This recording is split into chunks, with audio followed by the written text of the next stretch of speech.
우리가 읽은 1절부터 7절까지의 말씀은 훈계 그리고 징계를 좋아하는 자라는 것에 대한 말씀입니다.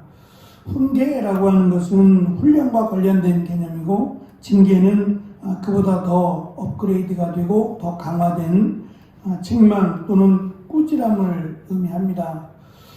훈계를 좋아한다, 책망을 좋아한다 라고 하는 것은 강조된 표현입니다. 가르침, 다른 사람이 나에게 무언가의 가르침을 주거나 또는 잘못에 대해서 그것을 징계할 때에 그것을 좋아한다라고 하는 의미지, 훈계 자체나 또는 징계 자체를 좋아한다는 말은 아닙니다. 특별히 우리가 읽은 말씀 3절에 보면 악으로 굳게 서지 못하나니 라고 하는 부분 속에서 세상은 악하다라고 하는 기본 개념을 가지고 설명을 할 때에 이 악한 세상에서 믿음을 지키고 지혜로 살아간다는 것은 쉽지 않은 일입니다. 더군다나 어느 정도 성숙된 그리고 경험을 갖고 있지 못하다면 얼마든지 훈계를 받을 수도 징계를 받을 수도 있습니다. 근데 그것이 오히려 필요한 것이다라는 생각이 드는데, 그것 자체를 싫어한다라고 하는 말은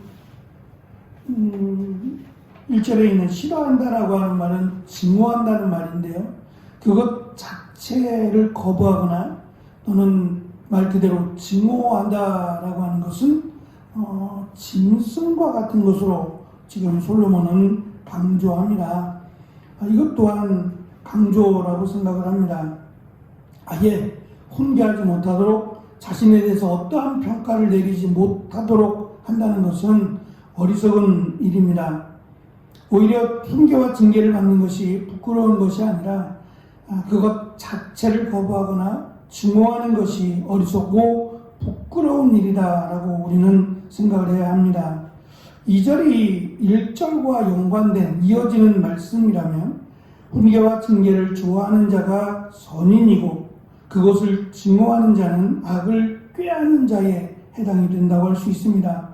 이어지는 3절에서도 훈계와 징계가 의인의 뿌리가 되어주므로 악에 대해서 굳게 흔들리지 않고 설 것을 강조하고 있습니다.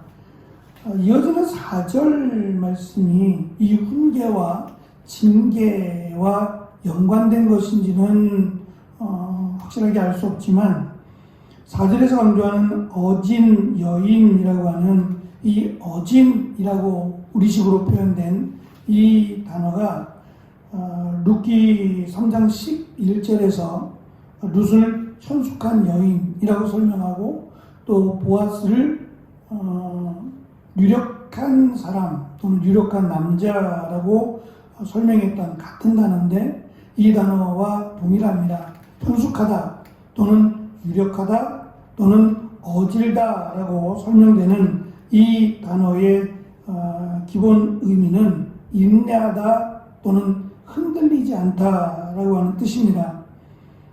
현숙한 여인 또는 보아스와 같이 유력한 사람이라고 하는 얘기는 하나님의 말씀을 믿고 흔들리지 않는다는 얘기입니다.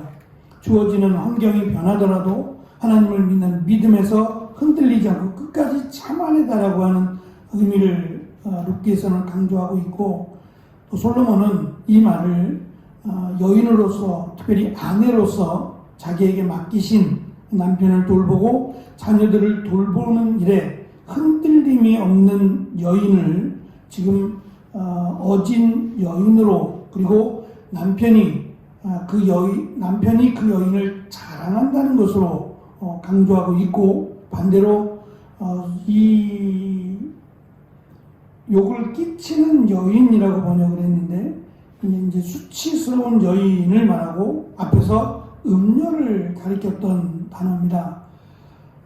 세상의 흐름 또는 이 타락의 물결에 동조하는 이런 여인은 남편의 뼈를 썩게 만든다라는 식으로 남편의 뼈라고 하는 그 의미가 뼈로 만들어진, 하나님께서 아담의 뼈를 취해서 여인을 만들었던, 그러니까 남편 자체 그 남편을 부끄럽게 한다라는 것을 강조합니다.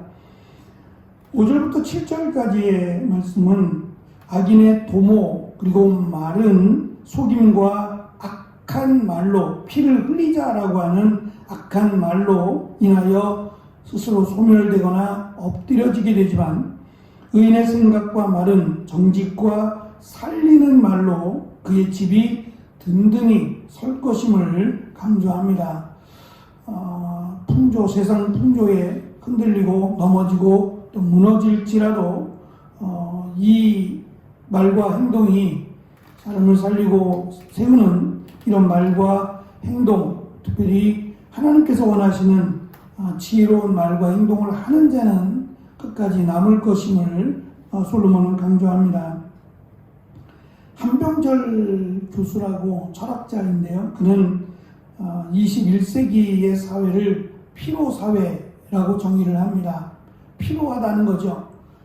그런데 이 피로하다, 피곤하다라고 하는 이것은 시대마다 그 질병을 달리한다라고 합니다. 21세기는 생물학적인 이런 피로가 피곤이 아니라 정신적인 질환이 가미된 그런 피로사회임을 강조하고 있는데요. 아침에 일어나서 저녁에 잠자리에 눕기까지 불평과 비판이 가득한 그런 사회 가운데 살아간답니다. 아침부터 저녁까지 들려오는 소리들 또 하는 이러한 말들이 정신질환을 일으킬 정도의 비판 그리고 비평을 달고 사는 사회라고 하는 따끔한 지적입니다. 비판이라고 하는 한자어는 의미가 사람이나 사물을 손바닥 위에 올려놓고 다양한 각도에서 바라보며 종합적으로 판단하는 것이라고 하는 정의입니다. 이것이 제대로 된 비판 또는 비평이라고 할 수 있겠죠. 누군가를 손가락질할 때 보통 이렇게 손가락질하면 엄지손은 빼고 검지가 이제 내가 손가락질 하려고 하는 그 방향을 향해서 검지가 나가게 되죠. 그러면 엄지는 놔두고라도 검지를 제외한 나머지 3개의 손가락은 자신을 향하게 됩니다. 그래서 이 손가락질에 대해서 3개의 손가락, 자신을 향하는 3개의 손가락의 무게를 감당할 수 있을 때 비로소 검지손가락을 비평하고자 하는 그를 향해서 나가야 된다라고 하는 말입니다. 누구를 비평한다라고 하는 것은 그만큼 조심해야 될 말이기도 하고 결국 그것이 자신에게 돌고 돌아서 자신을 향하게 된다. 하나의 손가락이 타인을 향한다면 3개의 손가락은 자신을 향한다라는 것을 알고 그 무게를 감당해야 된다라고 하는 의미일 겁니다. 우리의 말과 행동이 누구를 향한 비평, 비판이 아니라 오히려 그 사람을 살리고 세울 수 있는 말과 행동이 되고 또 나를 돌아보아서 과연 나는 어떻게 살아가고 있는가를 돌아보는 것이 지혜롭다라고 말할 수 있을 겁니다. 훈계라고 하는 것은 또 징계라고 하는 조금 더 강화된 표현은 나를 더 성숙하게 하고 나를 나답게 만들어주는 좋은 도구가 되어지리라 생각합니다. 또 우리의 귀가 다른 사람의 말에 열려지고 내가 하는 말에 파수꾼을 세워서 정당한 말, 그 사람에게 힘이 되는 말을 하게 되는 귀한 또 오늘 하루가 되어지시기를 축원합니다. 기도하겠습니다.